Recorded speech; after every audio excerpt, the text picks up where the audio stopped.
Loading paper in an HP LaserJet MFP M232 through M237, M232e through M237e printer series.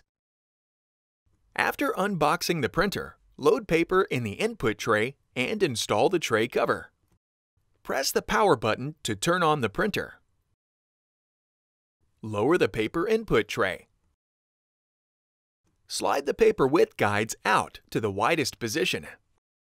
With the print side facing up, load up to 150 sheets of paper into the input tray.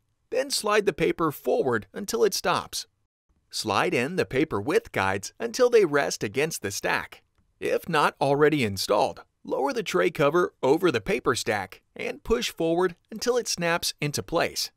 Then extend the output tray.